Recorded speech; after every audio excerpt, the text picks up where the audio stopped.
We learned how to move the pieces, and we've mentioned the idea of capturing. Let's talk more about capturing. In chess, when you capture a piece, you simply move your own piece to the same square as your opponent's piece and replace their piece with your own. The captured piece is then removed from the board.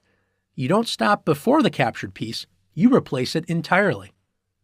Let's watch this queen capture a pawn. Now let's watch this knight jump over one of its own pieces to capture the queen. Capturing pieces is a critical part of the game.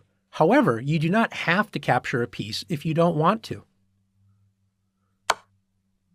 That being said, if you can capture more of your opponent's pieces than they capture of yours, it's going to be much easier to win.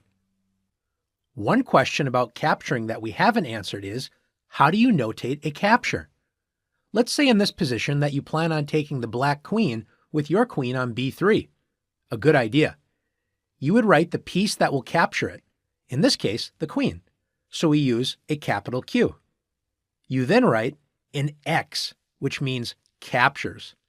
And then you write the square where the piece gets captured. So after queen takes e6, we would write Q, X, e6. Here is one more capturing question.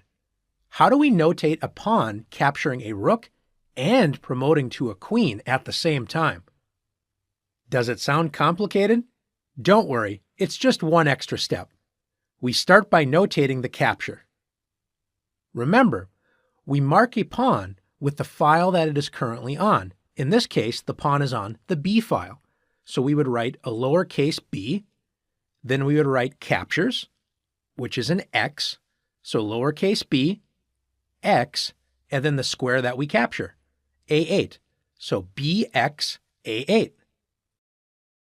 So far, we have BX A8. Since we are promoting to a queen, you simply add to the end of your move an equal sign, and then write which piece you are promoting the pawn into, which is usually the queen. So putting it all together, we would write B takes A8 equals queen. Now it's your turn to practice capturing pieces.